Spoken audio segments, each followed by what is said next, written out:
bonjour à vous, chers auditeurs, que Dieu vous bénisse. En effet, vous avez une paroisse célèbre, Saint-Roch. Mais avant de vous raconter cette belle vie extraordinaire, nous allons dire cette prière dédiée à Saint-Roch. Saint-Roch, toi qui te fis humble parmi les humbles, pour te mettre au service des souffrants.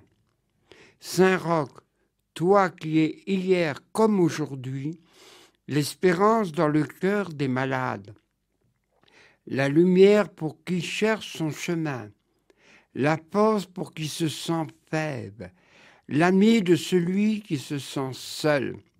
Saint-Roch, intercède auprès du Christ pour qu'il me guide, me guérisse des maux du corps et de l'esprit, du cœur et de l'âme. Qu'à ton exemple, je témoigne de ma foi et de l'amour de Dieu au milieu des hommes. En ce XIVe siècle, il y avait une grande épreuve. Un habitant sur 3 mourait de la peste et du choléra.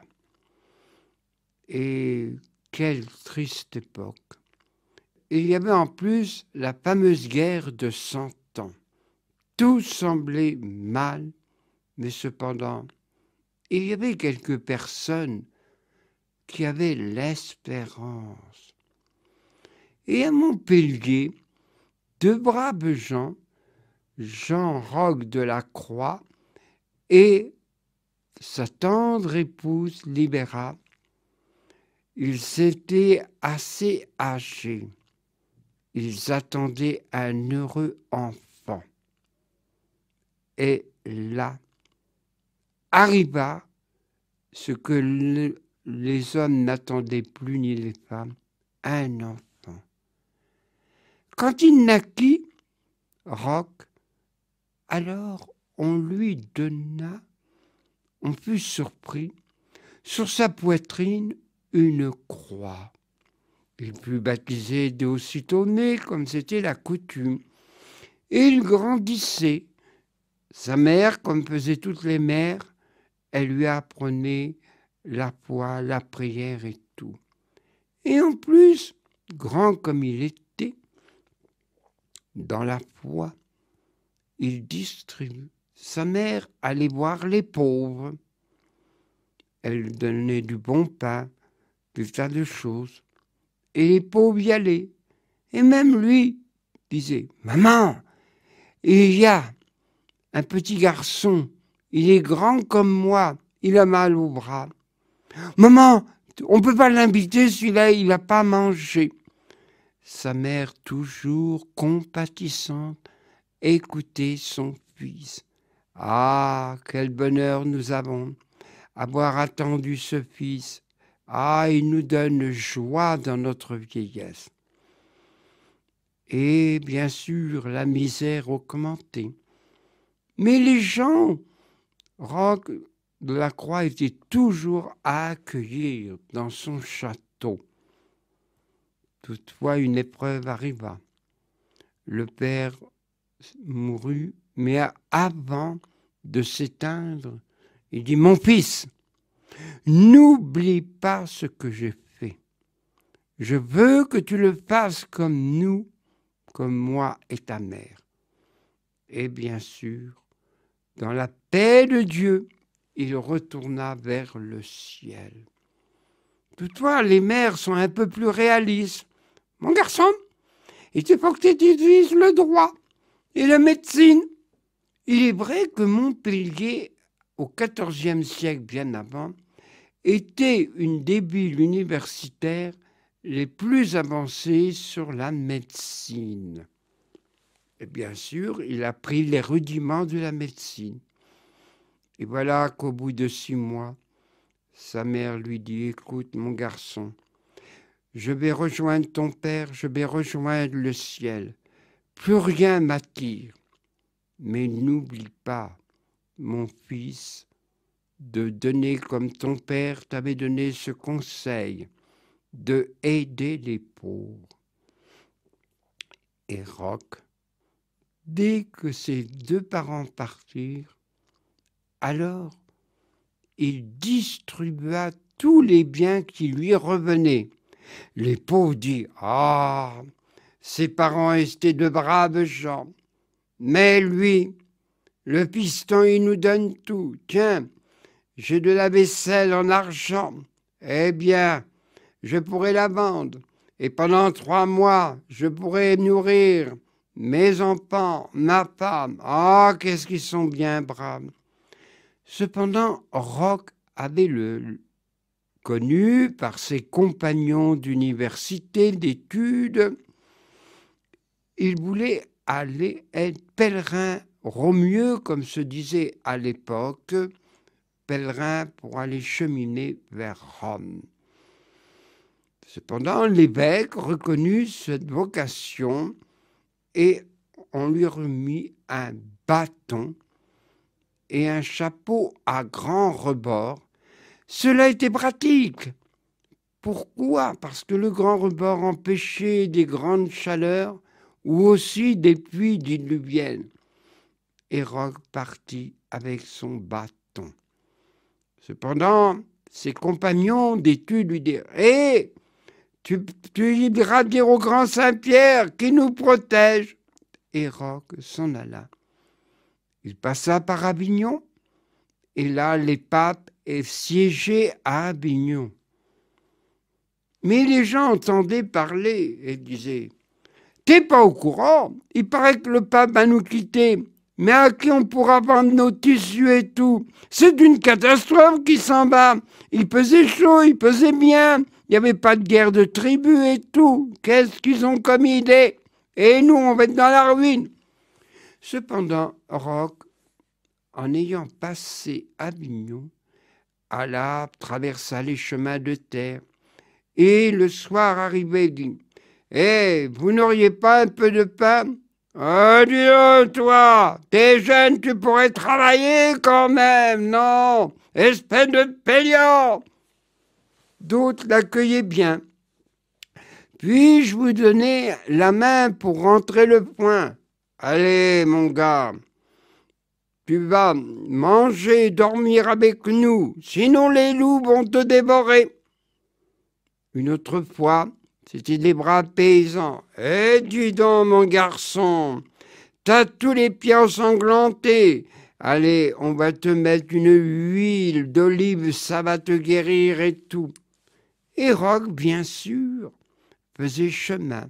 Nous n'avons pas la preuve, mais nous lui demanderons quand on sera au ciel s'il est passé par cette petite bourgade de Gap à l'époque.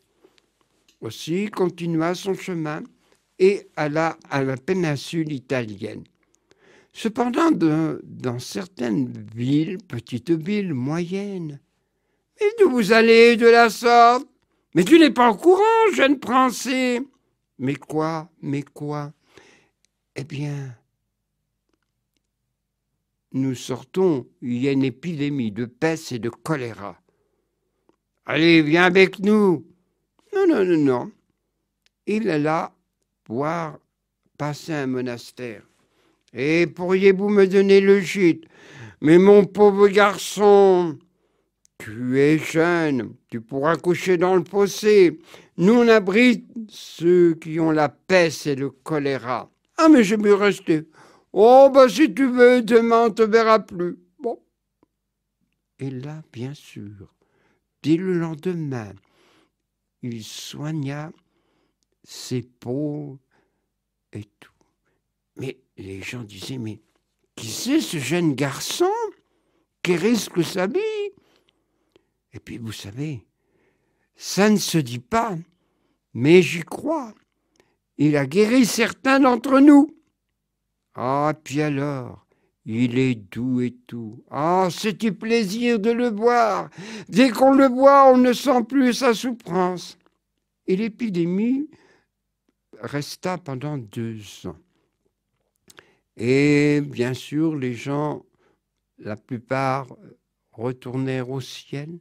Mais cependant, le moine portier lui dit « Ah, mon jeune Français du pays de Languedoc, Eh oui, tous mes malades te regrettent. Et moi, je t'avais mal jugé. Allez, bon chemin, où te bats de la sorte? Je vais à Rome. Ah, ben il y a encore bien du chemin. Allez, que Dieu te bénisse. Et chemin faisant, et voilà qu'il y avait encore une autre épidémie de ci et de là, et il retardait ou détournait du chemin de Rome. Et arriva à Rome. Rome était une ville infecte. Il y avait les gibelins et les gobelins qui se bataillaient. En plus, il y avait les maladies, la famine et tout. Cependant, il pénétra dans cette ville de Rome, alla sur le tombeau de Pierre et aussi tous les catacombes de Sainte Priscille. C'était la coutume, qui n'était pas mauvaise. Il y avait la remise, le grand confesseur, un cardinal, pardonnait les péchés et on avait une indulgence première, une remise des dettes du purgatoire. Et là, bien sûr, voilà que le cardinal qui lui avait donné le pardon de la part de Jésus, allez vite me le chercher, je tombe malade, je vomis, vite me chercher un médecin. Mais aucun médecin ne voulait se déranger, car il était condamné. Mais les gens, ses serviteurs, avaient déjà repéré un homme. Oh, il n'était pas dans les auberges, il était toujours au fond d'une église, dans l'endroit le plus sombre. « Roch, viens vite! Notre maître est très malade et il n'y a que toi qui peux le guérir. » Roch suivit et vit ces princes de l'église. Ah!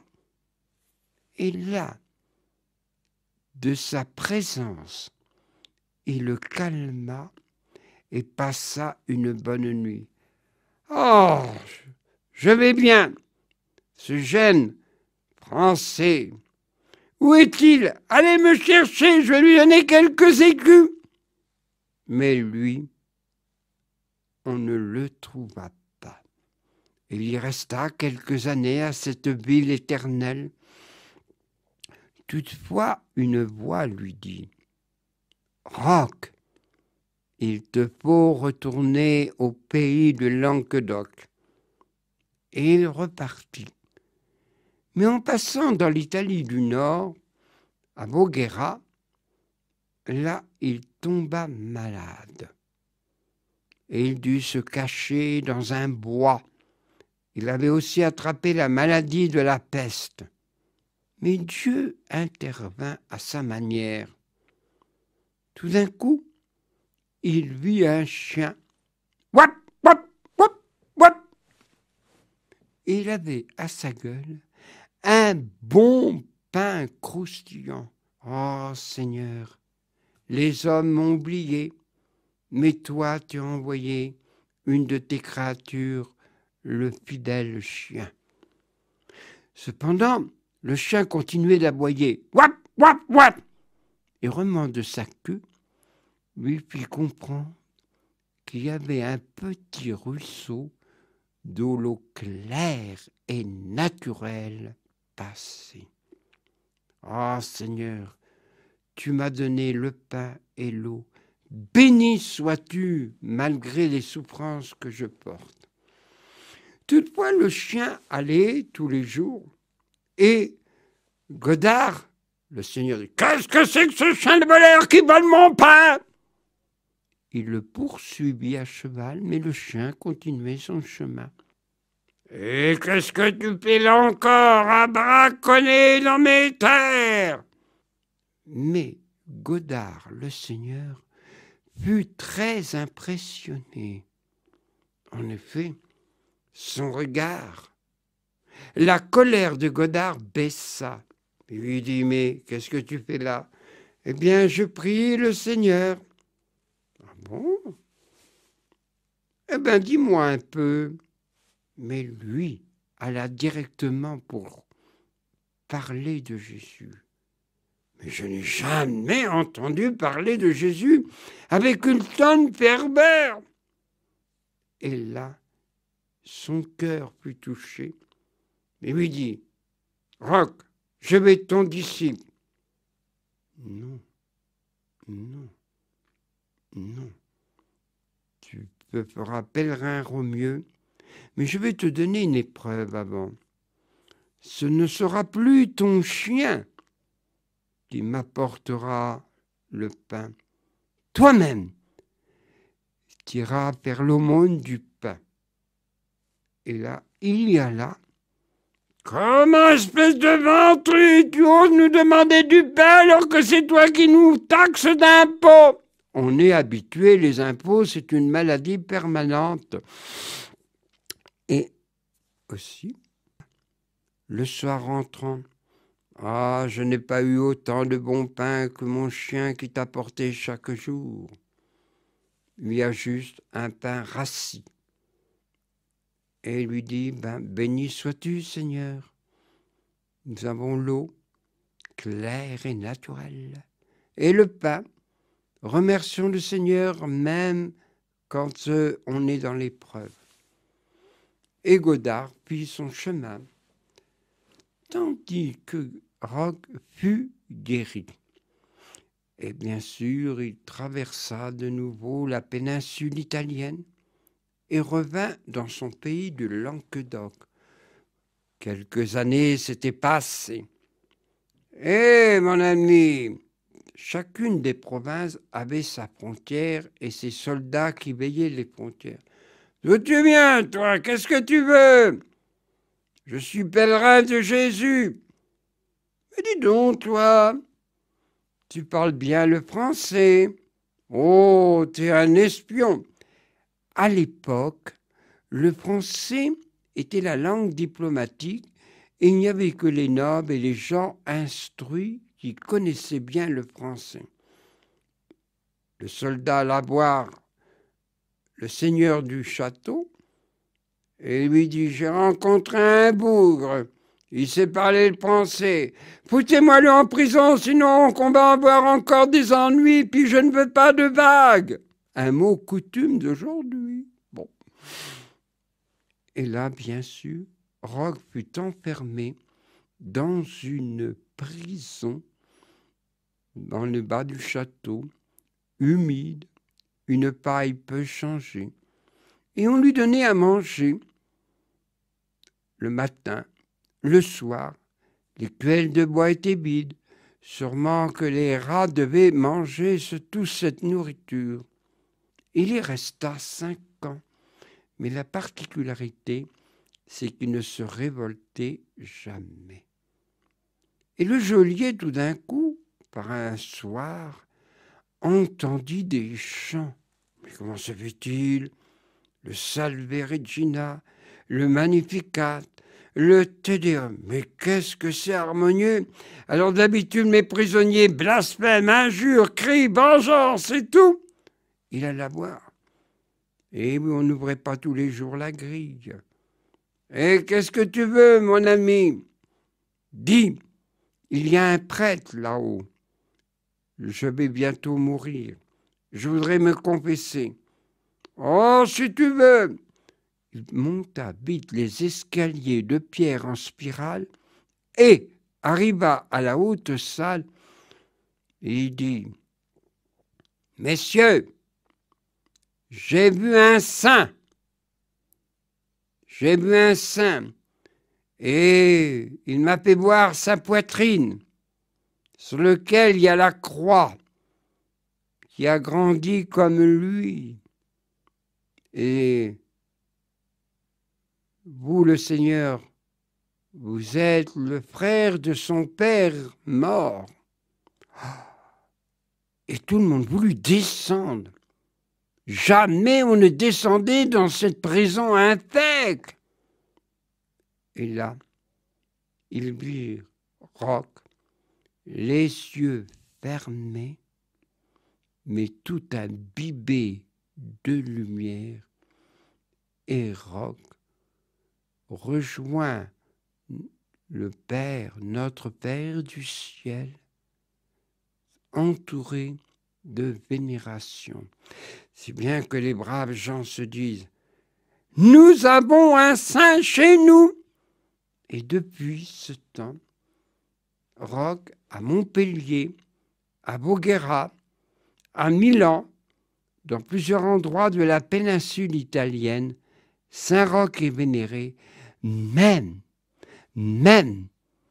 ici, dans notre petite ville de Gap, Saint-Roch.